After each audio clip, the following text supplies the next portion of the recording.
სიკეთით ვიყოთ ბატონებო, სიკეთით გამარჯვებულ ქვეყანაში, ჩვენ სამშობლოში, საქართველოში გვეცხოვროს. საქართველოს უდიდესი პოტენციალის ადამიანები ხავს, როგორც ქვეყნის შიგნით, ისე ქვეყნის გარეთ. ამ ხალხს უნდა ვიცნობდეთ, ეს ქვეყნის ოქროს ფონდია და ასეთი გაბედული ადამიანებით უნდა შეიქმნას დიდი ქართული ერთობა. მინდა დიდი პატივისცემით მივესალმო იმას, რომ უდიდესი ისტორიის აკადემია ჩვენთან, რომლის სათავეში ერთ-ერთი პირველი თუ პირველი არა, მე მგონი პირველი არა მარტო ჩვენთან თელ მსოფლიოში, ფაზისის აკადემია და მისი რექტორი, მისი პრეზიდენტი ბატონი გიაკვაშილევა დღეს ჩვენთან ერთად არის. მე მიამაყება ის როგორც მეცნიერი, მიამაყება როგორც პიროვნება, მოქალაქე და ვამაყობ იმით, რომ ჩვენ დიდი მეგობრები ვართ და ვამაყობ იმით, რომ ძალიან დიდ ქართულ საქმეს აკეთებს ის როგორც ქვეყნის შიგნით, ასევე ქვეყნის გარეთ. ჩვენ ვემსახურებით ხალხს და ვართ ხალხისთვის და არა ხალხი უნდა ვაქციოთ მსახურად. ეს ქვეყანა ხელისუფლება არის დაქირავებული და დაქირავებული ხელისუფლება უნდა ემსახურებოდეს ხალხს. ამიტომ ჩვენ ხალხს მივმართეთ პირდაპირ და 100-ზე მეტი პიროვნება პირდაპირ ტელევიზიის ეთერში გამოვიდა და დაასახელა ადამიანები. რა ვიცი, ბატონო გია, ძალიან თქვენ, აი როგორ უყურებთ? პირველ რიგში ასე დავიწყებ საუბარს, რადგანაც თქვენ მეცნიერთა კონგრესს წარმოადგენთ. ერთადერთია ქართულ პოლიტიკაში მეცნიერება არის წინ წამოწეული და ეს სწორია. ამას ისტორიული ხედვით გაჩვენებთ ახლა. საერთოდ დეკასტერს აქვს დათქვამი ესეთი სიტყვა: ქართველებმა განანათლეს ფილოსოფიო და წარმოშვეს ბერძნული სიბრძნე. კარგია, გენიალურია. უნდა ჩავიწერო. დეკასტერი, კრისტოფორო დეკასტერი მე-17 საუკუნეში მისიონერი, იტალიელი მისიონერი ჩამოდის საქართველოს შესასწავლად და ყოველ შემთხვევაში ეს სიტყვები მაგრამ წარმოთქვა, ობიექტურად წარმოთქვა, რასაც ხედავდა რატომ ეხლა. დიდი მეცნიერია, დიდი ის იყო მოგზაური და ფილოსოფია. რატომ?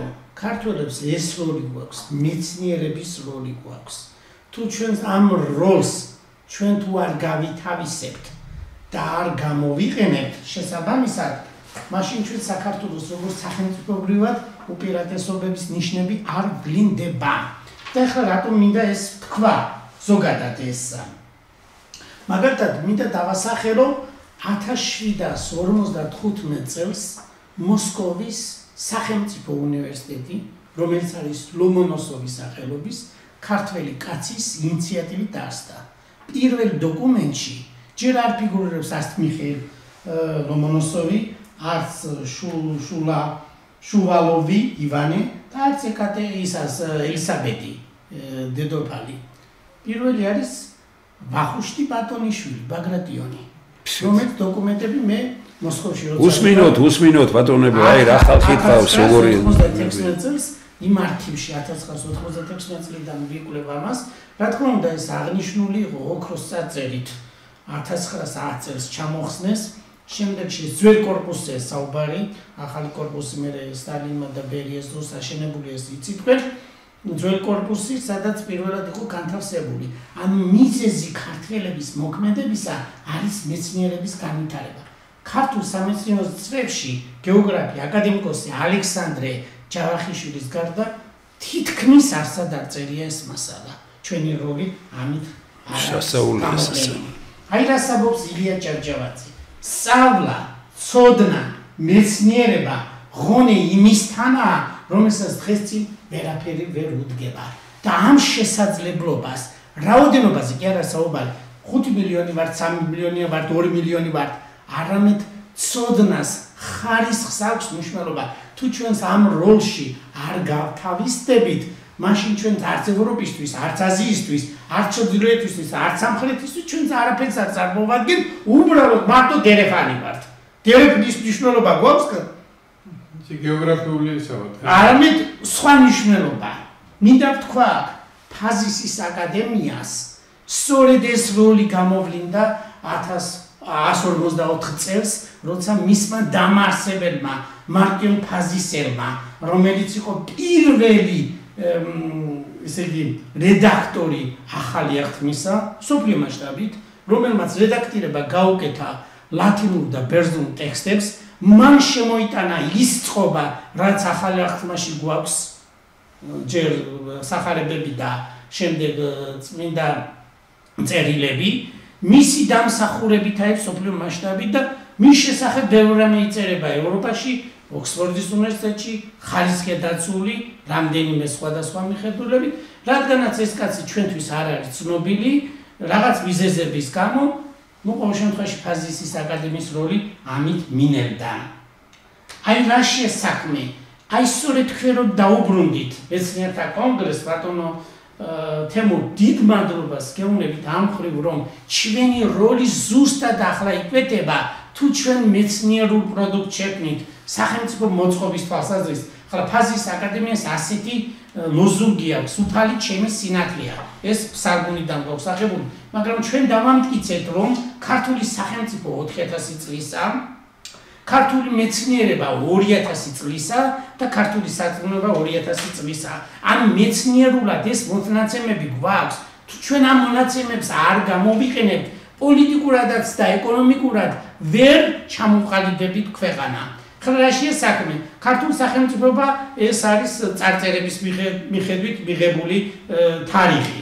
მაგრამ ქართული მეცნიერება რომ 2000 წლისა ასეთ არ ფიგურირებს ჩვენ იმაში. სამეცნიერო წრეში, იმ რომ მარკიონ ფაზისელი იყო პირველი ქრისტიანი მეცნიერი, რომელსაც დამთავრებული ჰქონდა პლატონის აკადემია ათენში და ის თეოლოგიურად და ფილოსოფიურად ასაბუთებდა რით დოკუმენტებს სისტორე იყო თუ არა. ესა ქართული მეცნიერების საწისი, თუ კიდევ ადრე არ არის, მე მივიჩნევ რომ წყინვალეა 30 წელი ახალი წეთაღრიცხვით 40 წელი ჩვენ ყავდა ფარსმან პირველი, რომლის ორატორული გამოსვლის სიტყვა პარაფრაზირებით ერთ-ერთ ლათინურ ტექსტშია შეტანილი. თუ ამ ხელა გამოცდილების არ არის ხელმძღვანელი, მაშინ ის ვერ დამუხტავს. პროპაგანდა კი არ მუშაობს ხალხისთვის, მუშაობს ცოდნა, სწავლა, მეცნიერება და ამ საშუალებას ჯერჯერობით ჩვენ არ ვიყენებთ. მე კიდევ გავაგრძელებ. კი, რა თქმა უნდა, გიგნა, მაგრამ მე მინდა მიმართო ყველას და გითხრათ, რომ არ არის ბედნიერება, რომ ყავს ასეთი ხალხი. ნახეთ, აი როგორი აი ამ პატარა გადაცემაშიც კი, აი რო არ ველოდით ისეთი მარგალიტები ამოვარდა, ხო? მე მაგალითად ძალიან მინდოდა რომ დედა უნივერსიტეტი, რომელსაც ეს ვებერთელა ავტორიტეტი აქვს, ჩვენ მსოფლიოში ვერც ერთი სხვა უნივერსიტეტით ვერ შევძლებთ ყველაფერი, იმით ეს არის დედა უნივერსიტეტის გაძლიერება. თუნდაც ახალი რო შექმნა მიმართულება, დედა უნივერსიტეტს უნდა დაუქვემდებარო. ეს ჩემი პოზიციაა. ყოველთვის ვარ იმის მომხრე, რომ მეცნიერები წყვეტდნენ. მე ხوار მომბობ იმას, რომ არ გადაწყვიტოს ხელ. მეცნიერებმა გადაწყვიტონ, რომ რომელია სწორი. თქვენ ახლა კიდე მოგეცემათ საშუალება ძალიან კარგად საუბრობთ, მინდა რომ ეხლა ამ ხალხთან დაკავშირებით ხო საერთო გვაქვს ასე ბატონოგია თქვენ ხო გადახედეთ სიას ბევრს იცნობთ ალბათ ხო ძალიან საინტერესო ამიტომ სწორედ ამ საკითხზე მისაუბრა უბრალოდ რამდენი წინადადების დამატება მინდა წინ სანავიტრი აი რასაც ვამბობდი იქიდან გამომდინარე ღიად უნდა ვთქვათ რომ საქართველოს სახელმწიფოს აქვს თუ არა პოლიტიკა მეცნიერების განმტკიცებისა მეცნიერების სწორი დაფინანსებისა მაშინ ამ ხალხს საქმის გაკეთება შეუძლია. ეს აქედან ამ ჩამონათვალიდან მე ვიცნობ ბოგველბესიქს, გალიგაშვილი დავითს, კახოგიძე რამაზ, დიხამიჯე თენგის. ყოველ შემთხვევაში ბატონი რამაზ კახოგიძე მაღალი რანგის ქიმიკოსია. ძალიან მოგეხსენებათ? ძალიან მუსიკოსია ბრწყინვალეგაც. ახლა ჩვენ ძირითადად ახლა მეცნიერები გვჭირდება, იმიტომ რატომ მომყევით, რომ ჩვენი ქვეყანა მეცნიერების ქვეყანაა, ინტელექტის. ამით ვართ ჩვენ ძლიერი. რაოდენობრივად კი არა, ჩვენ უნდა შევქმნათ ის სამეცნიერო პროდუქციას, გარდა სახელმწიფოებრივი მოწყობა, რომელიც სხვა ქვეყნებსაც გამოადგება და ამის შესაძლებლობა ჩვენ გვაქვს. აშკარად. ჩვენ გვაქვს 4000 წლის სახელმწიფოებრივი სისტემა. რა თქმა უნდა, წვეტილი იყო ერთ პერიოდში არ იყო, მაგრამ ეს მასალები გვაქვს და აი ეს თუ არ გამოვიყენეთ, ყოველ შემთხვევაში მეცნიერების არ განვითარების გარეშე სახელმწიფო ვერ შედგება.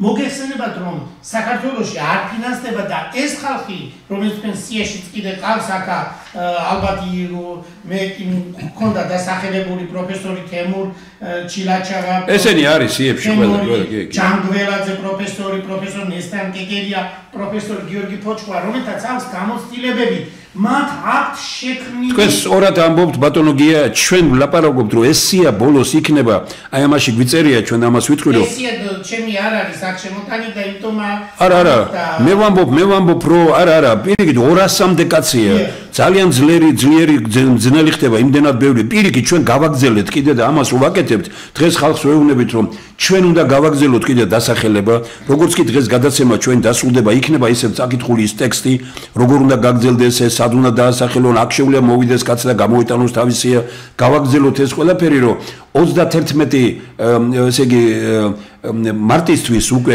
პარტიების შეხვედრის წინა პერიოდისთვის რაღაც ერთი სია არსებობდეს მე გამოვიტანოთ ეს სია დავბეჭდოთ გაზეთში და უთხრათ რომ აი ესენია ვინმეზე ხო არა გაქვს შენიშნო აი 4 კრიტერიუმიდან გამომდინარე რომ წესიერება უპირველესი არის წესიერება და ხო არა გაქვს რამე შენიშნო და 26 მაისს ეს შეხვედრა უნდა შედგეს ეს არის ის 50 კაცი რომელიც ამ ეტაპზეა ჩვენ თუ გნებავთ ახლა ჩვენ 1-2-3 წუთი ან თუ გნებავთ გავაგზელოთ და პირდაპირ როგორადაც მე არ ვიცი ტელევიზიის საშუალებას გვაძლევს და რის არა მაგრამ აი ახლა მე ეს 50 კაცი მე ჩემი სათქმელი ვთქვი ამ 50-დან 10 კაცი ფაზის აკადემიის წევრია ამას ვიტყვია ფაზის აკადემიის წევრია რა ვიცი მე ტელევიზიის იმათ მითხრა რომ თუ 1.5 საათი შეგიძლია კიდევ 2-3 წუთი შევისვენოთ და კი ბატონო გინებავთ 1.5 საათი გავაგზელებთ კი ბატონო 2-3 წუთი გთხოვენ რომ გავჩერდეთ და მე მოკლედ მეცნიერებას შეუძლიათ დასახელებულ ხალხს და კიდევ მე რომელიც დავასახელე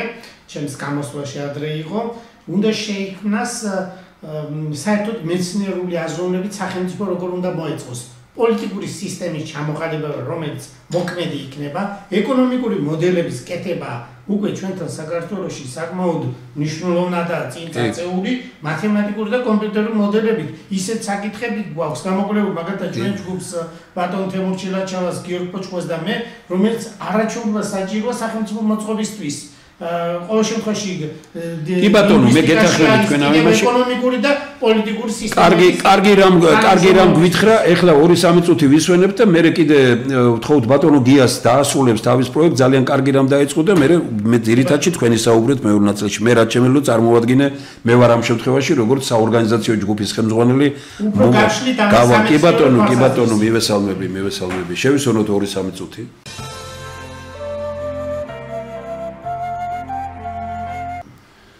ჩვენ ვაგზელებთ მეგობრებო ჩვენს გადაცემას ძალიან სასიამოვნოა ვინცაც არ გქონდათ საშუალება პირველი ნაწილი გენახათ კარგი იქნება თუ დაუბრუნდებით ამას ალბათ გავიმეორებთ ძალიან საინტერესოდ მიდის ეს ჩვენი ისა გადაცემა ამიტომ Facebook-ზე იქნება ეს განთავსებული გზაცივილიზებული სახელმწიფოსკენ დროებით და ქართული ერთობის დარბაზის იმას ვიყენებთ ჩვენთან დღეს ორი უაღრესად საინტერესო პიროვნება ვინც პირველ ნაწილში ნახეთ მეორე ნაწილში ძირითადში ისინი საუბრებენ ესე იგი თანაც აფხაზეთი აქ არის ჩვენთვის ეს ძალიან ბევრს ნიშნავს ჩვენ მე მგონი ყველანი ვამაყობთ ფაზის აკადემიით რომ 1750-იან ხო რომელიც ოფიციალურად აღნიშნეთ ხო ახალი კვლევებით 1900 ხო მაგრამ ჩვენ არ ვაღნიშნეთ 1750 წინვალე ნუ აი მართლაც მოვიდა რექტორად პიროვნება რომლისთვისაც ეს არის აი რაღაც შინაგანია მისთვის ეს აკადემია თავისი ყველაფრით და უდიდესი კონტაქტებით მსოფლიოს ესე იგი ამ საცავებში ციგ-საცავებში და ყველგან არქივებში რომ მუშაობს ბატონი გია კვაშილავა რომელმაც ქართულ ენასთან დაკავშირებით ჩვენ სახელმწიფოებრიობასთან დაკავშირებით უამრავი რამეები მათემატიკური მოდელირება გააკეთა ბევრი რამის და სასიამოვნოა რომ ამ გადაცემაში ის მონაწილეობდა ბოლოს სიტყვა თქვენ გქონდათ მაშინ დაასრულებს ალბათ ბატონი გია კვაშილავა გააგზელეთ ბატონო გია ბატონო თემურ ჩვენ თქვით წინა გადაცემაში რომ ამ 50 ადამიანიდან ფაზის აკადემიის 10 წევრია. ფაზის აკადემიაში არის განსაკუთრებით ახლა მუშაობ ჩვენ რიგ სხვადასხვა პროექტების შექმნაზე, რომ შესაბამის დროს ჩვენ დავდოთ ეს პროექტები სახელმწიფოს როცა დაჭირდება პოლიტიკური, ეკონომიკური და სხვა მიმართულებით, სასწავლო მიმართულებით, სამეცნიერო, როგორ უნდა იყოს მეცნიერება მოწყობილი, როგორ უნდა იყოს განათლება, როგორ უნდა იყოს სკოლაში სწავლება, ჩვენ ამ საკითხებით დაინტერესებული ვართ. და ამ მიმართულებით ცდილობთ შესაბამისი შედეგები დავდოთ. აი ესეთი შედეგები შესაბამისად საქართველოს მეცნიერებათა ეროვნულ აკადემია და სხვა აკადემიებმაც უნდა დადოს. აი ეს თანამშრომლობა თუ შედგება მეცნიერთა კონგრესის მეთაურობით და ამის აკუმულაცია მოხდება სახელმწიფო ამას შესაბამისად გაიაზრებს და მაშინ ჩვენ შევქმნით სხვა მოსავალი არ არის სახელმწიფო სხვა შემთხვევაში საუბარი სახელმწიფო როგორც ტკიცე ყოველთვის ვერ იქნება მყიფე იქნება იმიტომ რომ ნებისმიერ შემოპარტყუნებაზე ჩვენი ქვეყნის სისტემა ჩამოინგრევა და ჩამოიჭრება ვიზიარებს ხო აი ხა ამ კუთხით მინდა ვთქვა ისტორიის არცოდნა პოლიტიკის ისტორიის არცოდნა ახლა დღევანდელ დღეს ჩვენს სახელმწიფოს ვნებს რა თვალსაზრისით ჩვენ გვაქვს არ მაგათად ძალიან ისეთ პერიოდში ცხოვრობთ ამ მეცნიერებმა ვინც აქ 50 კაცია და სახელებული კიდევ იქნება 150 კაციანი სია რომელიც ქართველი ხალხისგან იქნება დასახელებული ახლა ძირითადად ნაწილს მე ვიცნობ მაგრამ ზოგს არ ვიცნობ მაგრამ ზოგადად თუ ასეთი მეთოდით შეივსება ადამიანები და შეიქმნება ასეთი ტიპისა დაუშვათ ვარაუდობ ჩვენ მომავლისთვის პარლამენტის წევრები მათ უნდა შეძლონ ჯგუფური მუშაობა ანუ ქართველმა კაცმა უნდა შეძლოს ერთი იდეის გარშემო გაერთიანება მაგალითად ჩვენ გვაქვს ასეთი ლოზუნგები ამიტომ თქვი მე პოლიტიკის ისტორიის არცოდნა ხეს გვიშლის და რა გავიხსენებ ახლა სამ დეტალს გავიხსენებ უпроსტოდ 4-ია 1790 წელს წარმოქმნილი იქნა საქართველოს სამეფო სამთავროების ტრაქტატში ასეთი სიტყვა ერთმორწმუნეობა ერთი ენა სისხლით ნათესაობა ეს არის 1790 წელს შემდეგ მას განვითარება ჰქონდა ივანე აფხაზმა 1831 წელს ჩამოაყალიბა შემდეგი მამული სარწმუნოება მეფე შემდეგ გრიგოლ ორბელიანმა 1832 წელს დაახლოებით ენა საყდარი სარწმუნოება ხოლო 1860 წელს ილია ჭავჭავაძე მამული ენა სარწმუნოება ჩვენ ფაზის აკადემია მუშაობთ ახალ მუხზე უпроსტოდ ახალი ისა გვაქვს ჩვენი ლოზუნგი ყოველ შემთხვევაში ხედვა სახელმწიფო მეცნიერება და სარწმუნოება თუ ამ სისტემით ვიმუშავებთ ანუ შექმნით ქვემოდან ზემოთ მეცნიერებიდან წამოვა პროექტები სახელმწიფოს შესაბამისად დააფინანსებს ახალ პროექტებს რა თქმა უნდა ეს პროექტები უნდა იყოს შემოწმებული საქართველოში ობიექტურად ყოველ შემთხვევაში ახლა ჩვენ რუსთაველის ფონდში შეგვაქვს ამისი ექსპერტიზა ხდება უცხოეთში ქართოლოგიურ და ისტორიულ საკითხებს უცხოელი ექსპერტი რამდენად შეაფასებს ეს ცოტა რთულია მაგრამ თუ ჩვენ ვითანამშრომლებთ სახელმწიფოს წარმომადგენლები მეცნიერებთან აი ეს სწორედ ეს თქვენ რომელიც მოიგიკრეთ ბატონო თემურე ძალიან შორს ხედვის თვალსაზრისითა რომ საქართველოს მაშინ ძალიან გამტკიცდება იმიტომ რომ ხალხი ვინც ამ ჯგუფში იქნება მუშაობს იმ სისტემით რაზეც მე თავიდანვე ვამბობდი რომ ქართველებმა განანათლეს თელი სოფლიო ანუ ჩვენი როლი ბუნებრივი ჩვენ რაც ესე იგი ბუნებრივად რომ ვთქვათ სიმინდის თესლი სიმინდს ქმნის ლობიოს თესლი ლობიოს ქმნის მაგრამ ჩვენი თესლი ანუ ჩვენ რისგანაც ვარ შექმნილი ბართ სოფლიოს განანათლების ფუნქცია გვაქვს ეს იოანე ზოსიმეს აქვს ნათქვამი ქართულ ენაზე დაკავშირებით ეს ახლა შეიძლება ბევრს არ ესწოდეს ზოგ მეცნიერს მაგრამ ყოველ შემთხვევაში ძველ წერილობით წყაროებში და ევროპულ წყაროებში ეს არის დაწერილი რომ ქართველთა როლი ეს არის ყოველ შემთხვევაში ახლა მე გამახსენდა რუსთაველს აქვს ასეთი ფრაზა ნათქვამი ვინ არის აღმოსავლეთით დასავლეთის ზართა მარებლად ეს არის საქართველოს აქვს ეს პოლიტიკური როლი თუ ჩვენ მარტო ვიქნებით დერეფნის როლში ჩვენ არაფერი ფუნქცია არ გვექნება ჩვენი მეცნიერული მოღვაწეობას არ ექნება ფასი დერეფანი თუ რა დავარქვათ მე სხვანაირ რაღაცას ვარკვევა აღარ მინდა ახლა დღეს ეს გავაჟღერო მაგრამ ყოველ შემთხვევაში მეცნიერულ პროდუქტით ანუ ისა ეს საქართველოს მეცნიერებათა ეროვნული აკადემია ფასის აკადემია და სხვა აკადემიების შექმნიან და თანამშრომლობით შექმნიან იმ ნიშნულოვანს ის კი არა რომ უბრალოდ საქართველოს მეცნიერებათა ეროვნული აკადემია მრჩეველია მთავრობისა რომელიც რჩევაა გათვალისწინებული ჩვენ არ ვიცით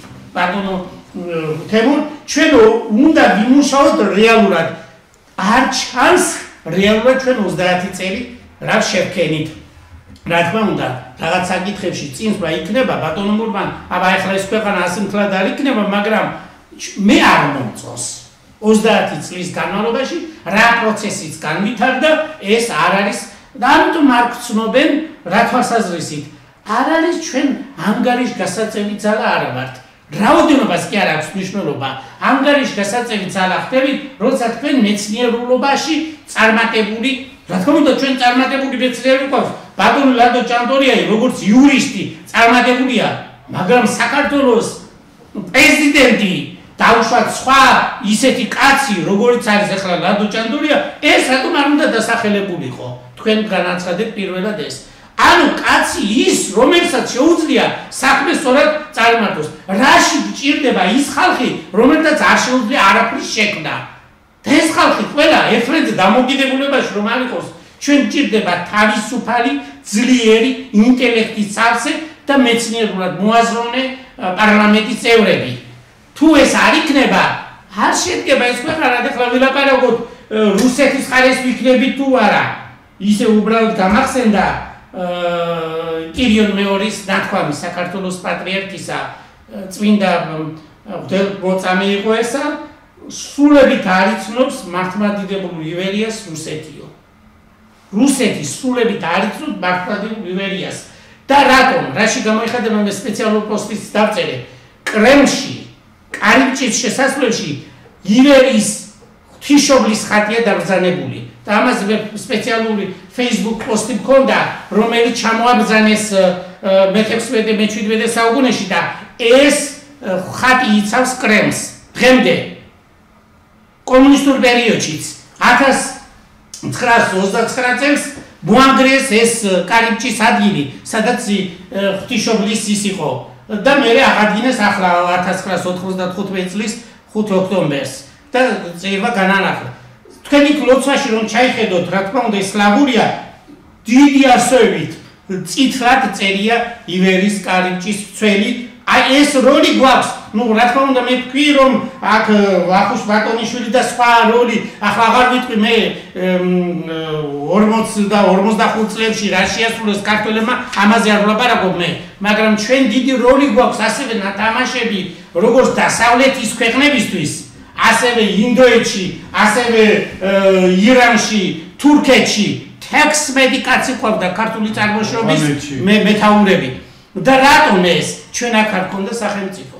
ყველა ემსახურებოდა სხვა ქვეყანას. ესე იგი, ესეთი შესაძლებლობა გვაქვს ჩვენ ქართველმა თავის სახელმწიფო აშენოს. როცა აგერ მეცნიერებათა აკადემიას ქმნიდა ქართველი უცხოეთში, ქმნიდა უნივერსიტეტებს, ქმნიდა სახელმწიფო სისტემებს. ნუ ყოველ შემთხვევაში თურქეთში 16 კაცია ქართული წარმოშობის, რომელიც იყო მთავარი ვეზირი. პრემიერ-მინისტრი რომ თქვა, ახლა თანამედროვე გაგები და ეს პოტენციალი რადგანაც გვაქვს, ისევ დეკასტერის სიტყვას უბრუნდები, ქართველებმა განანათლეს თელისოფლიო, ეს კი ჰაიში ნათქვამის სიტყვა არ არის, არამედ ჩვენ ვართ მეცნიერების ხალხი. და თუ ამ ხალხს არ შევინარჩუნებთ, საქართველოს დაუშვა თბილისის სახელმწიფო უნივერსიტეტი, თქვენ სწორად ბრძანეთ ბატონო თემურ, რომ ჩვენ უნდა გაგვეძლიერებინათ თბილისის სახელმწიფო უნივერსიტეტი, ის არის სახელოვანი დიდი გამოცდილების ქვეყანა, ვისა უნივერსიტეტი და მეორე პარალელური კერძო, რომელიც გაიქცა ქუთაისის სახელმწიფო ისა საერთაშორისო უნივერსიტეტი, მე საწინააღმდეგოს არ ვამბობ, ქუთაისში და მე ქუთაისში ვსწავლობდი და მე პირველ რიგში ვსურს რომ ქუთაისში უნდა იყოს სასწავლებელი და იქ უნდა იყოს, მაგრამ ეს უნდა იყოს თბილისის სახელმწიფო უნივერსიტეტის ქოლგის ქვეშ.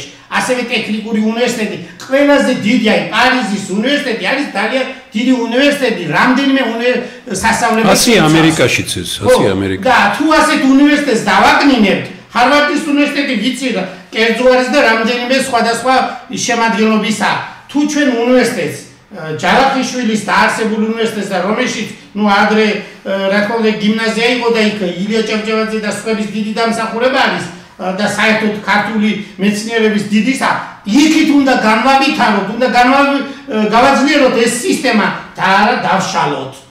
არც იმას ექნება შედეგი, არც ამას ექნება შედეგი.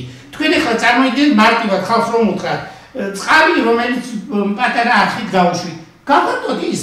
არც იქით წავა, არც აქეთ, არც იმასე ყოფა, არც იმას და არც არ ჯობია სწორი არხი გავიყვანოთ მეცნიერულ თვალსაზრისით და მე ხარ რუსთაველის ფონდთან დაკავშირებით არაფრის თქვენს არ ვაპირებ, მაგრამ არასწორი დაფინანსებები ხდება სახელმწიფოდან, ისიც კი რომელიც დაფინანსება ხდება, ისიც არასაგვარისია. მაგალითად, მე რომელიც ვარ უნივერსიტეტში, ხელფასი არაფერში არ ყოფნით ჩვენ. საქართველოს მეცნიერებს, რომელთაც ხელფასი არ ყოფნის თვიდან თვემდე, ეს რა მდგომარეობაა? ეს უნდა გადაიხედოს და საქართველოში ყოველ შემთხვევაში უნივერსიტეტებში ერთი პროფესორი რამდენიმე უნივერსიტეტში არ უნდა ასწავლიდეს, იმიტომ რომ ერთ უნივერსიტეტში უნდა კონდეს შესაბამისი ანაზღაურება. რა შედეგი გვეკრება? ერთ უნივერსიტეტში კითხულობს, მეორე უნივერსიტეტში დარბის, მესამეში და ეს როგორც თქვენ ბრძანეთ, პროექტი ხდებაო განათლებისა და მეცნიერების რეფორმა. რეფორმა საქართველოში ამ მხრივ არ ჩატარებულა საერთოდ. სწორი ახლა ტარდება. ხო, სწორი არის რომ მეცნიერები წინ უნდა ჩაერთონ ყველა თანამდებობაზე სახელმწიფო მმართველობის სისტემაში.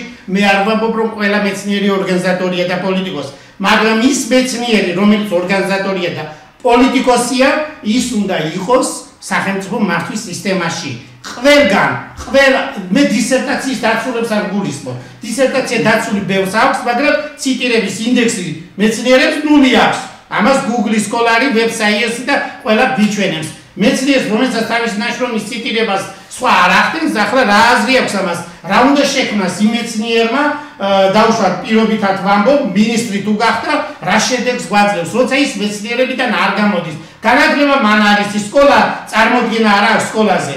მე მაგალითად ჩემ თავზე რომ ვთქვა, მე განათლების დაბალი საფეხური ვიცი, სკოლაშიც ვასწავლიდი, უნივერსიტეტშიც ვასწავლი და ასე წარმოდგენა მაქვს. აი ასეთი პიროვნებები ჩემ თავზე გლობალობ, მაგრამ ზოგადად ასეთი პიროვნებები ბევრია კაცო გამოცდილები. პრეზიდენტი ლადო ჭანდურია, რომელსაც იურიდიული საკითხები კარგად იცის. განათლებისა და მეცნიერების მინისტრი ვერ მომნახეთ საქართველოში, რომელმაც მეცნიერება იცის და განათლების მართვა. ასევე სასოფლო-სამეურნეო სისტემებით ვინც არიან და დაკავებული სოფლის მეურნეობის აკადემია გვაქვს. ვეკითხებით იმ ხალხს, ვის ნიშნავთ? არ შეიძლება ასე ღიად დავნიშნოთ ისეთი ხალხი, მარტო პოლიტიკურად იყოს წარმოდგენილი. რა თქმა უნდა, ის მართველი პირველ რიგში უნდა შევეკითხოთ ხალხს, მოწონს თუ არა, როგორც პოლიტიკოსი, როგორც ორგანიზატორი, როგორც მეცნიერი. აი მაშინ აი ასე აშენდება ქვეყანა. ამბობენ რომ ვერ აშენეთო, ვერ გავაკეთეთო, უცხოეთი გვიტევსო, ყველა შემოგიტევს. ბატონო თემურ, როცა თქვენ სუსტი ხართ, დიდი ბოდიში, მაგრამ ეს იმართლა უნდა ბედო. მე არც კი მივეცი ჩემ თავს უფლება რომ შეეწყვიტა ეს საუბარი, იმიტომ რომ იმდენად საინტერესო ქართული იყო და იმდენად დამაფიქრებელი საუბარია. მიზანია პროგრამას ქვია სახელწოდება მიზანია სამშობლო და ადამიანი. მიზანია სამშობლო და ადამიანი, სხვა ყველაფერი ხელისუფლების ჩათვლით საშუალება ამიზნის მისაღწევად. აი პროგრამები.